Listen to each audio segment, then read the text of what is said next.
resplandece, porque já vem a tua luz e a glória do Senhor vai nascendo sobre ti. Levanta-te, resplandece. Nasceu em 1688, faleceu na Inglaterra em 1772 e foi um dos homens mais notáveis da história, sobretudo dos tempos modernos, né?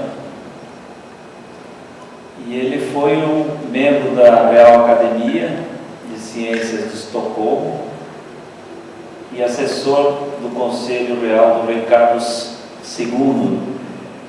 E através dessa ligação com o rei, ele teve bastante prestígio na sociedade sueca, né? E inclusive com grandes invenções que ele fez para ajudar o rei nas suas aventuras bélicas, né? Naquele tempo, né? E ele foi cofundador da Academia Sueca, né? Então, ele foi um homem que ajudou a fundar a academia que hoje fornece os prêmios Nobel, né? Então, tem prêmio de Física, Química e Economia, né? E os demais que foram depois acrescentados, né? Pois tem outros prêmios, né? Como o Camphor, de Astronomia, Matemática, Geociência e Biologia, né? O prêmio Rolf Schock, de Lógica e Filosofia, o Gregory Aminoff, de Cristalografia, e a medalha Oscar Klein. Nesse período de 21 a 54 anos, ele então foi um membro assíduo, né? E também foi um homem que ele pesquisou todos os tipos de ciências, né? Todas as ramificações de ciência no seu tempo, né? E para todas essas ramificações, ele desenvolvia tratados, ou seja, ele lia tudo que havia na época de literatura sobre aquele determinado assunto, né? E ao final, né, depois de juntar tudo, ele então fazia um tratado, né, e apresentava, né? Então era um homem assim de uma estatura extraordinária, né? E ele está aqui, o Johnny colocou, consta com um dos QIs mais elevados de todos os tempos, né? Se não me engano, quinto, sexto, né? Logicamente que isso não é uma coisa para ostentação e tal, né? Mas era um mérito dele, porque esse QI é uma coisa que se desenvolve com o tempo, né? Não é algo que surge do nada, né? Ele, segundo a atividade, o interesse, a afeição que ele tinha em produzir coisas que eram úteis para a sociedade, ele desenvolveu esse alto grau de saber, de conhecimento, né? E também uma moral e uma ética totalmente ilibadas, né? Um homem, não só um homem de conhecimento, mas um homem da prática, um homem da ação, né? Um homem que debruçou toda a sua vida pela causa da justiça, da verdade, da sabedoria, do conhecimento, da moral, da ética, né? E de todos os valores que sustentam a sociedade, né? E ele, então, aqui estão relacionadas algumas das obras científicas que ele, assim, das ramificações da ciência pelo qual ele percorreu durante toda a sua trajetória, né, como cientista, né?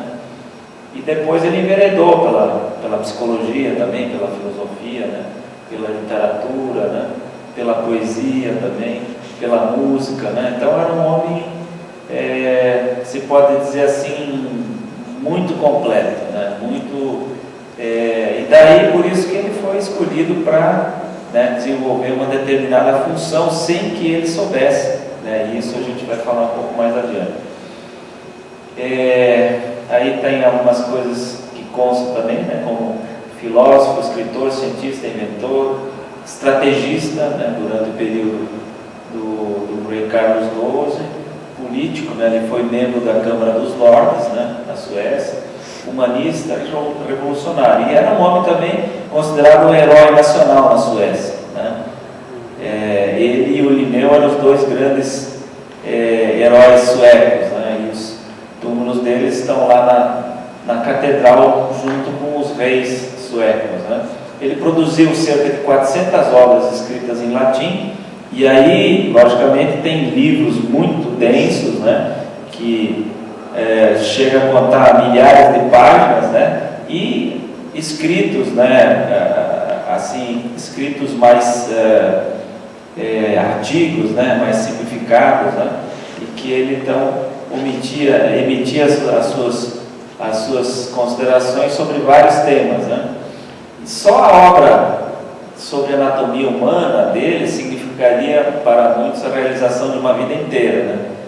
Ou seja, ele era um homem extremamente prolífico, né? Produzia de uma forma quase que sobre-humana, né? E também ele foi o primeiro a formular, né, a teoria da origem do universo, né? Ele desenvolveu essa teoria que depois, mais tarde, o Kant e Laplace, eles então deram uma continuidade a essa teoria. Ela se tornou uma teoria aceita, né?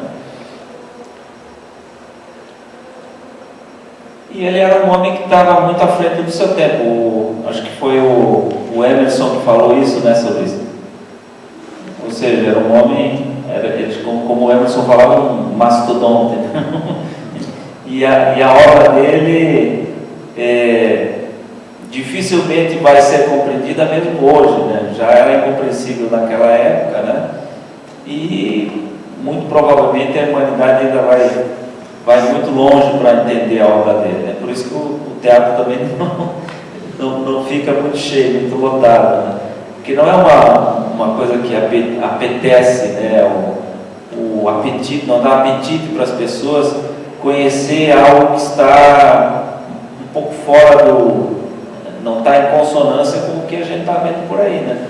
Que são muitas informações, né? De muitas coisas que às vezes não são necessárias e às vezes até são prejudiciais, né? Então é uma coisa que vai chegar o momento, né? A gente está aqui como formiguinha, né? Tentando levar essa mensagem, mostrando para algumas pessoas que aqui está, digamos que, a referência de um homem que traz como um canal, né? Traz uma água límpida, uma água pura, né? Uma água ainda não contaminada e que pode ser muito bem aproveitada pela sociedade, né? Ele foi também um humanista, um revolucionário, né?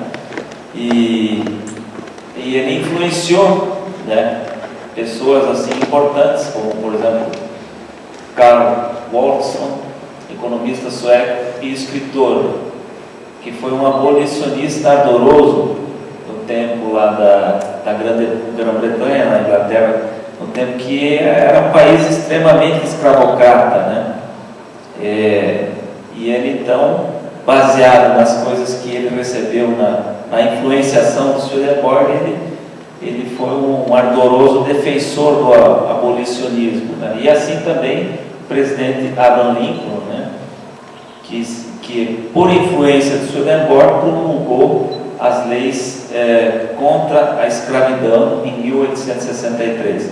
Então, essa influência do Swedenborg se dá em várias camadas, né? Mas sobretudo, principalmente, assim, pessoas que tinham um alto grau cultural, né? E algumas pessoas que tinham também uma possibilidade de transformar a legislação, né? Como é o caso do Lincoln, né? E algumas outras pessoas que tiveram a oportunidade de atuar nesse sentido, né? Eu convidaria agora o Johnny, né? O pastor Johnny, para ele dar uma pincelada aqui sobre os demais temas, né? E a gente vai fazer um bate-bola, ele vai falar alguma coisa, eu falo outras, né? Se houver algum questionamento, alguma pergunta, né? Depois a gente vai passar, depois dessa apresentação que fala sobre um pouco um resumo da trajetória como pessoa pública, né?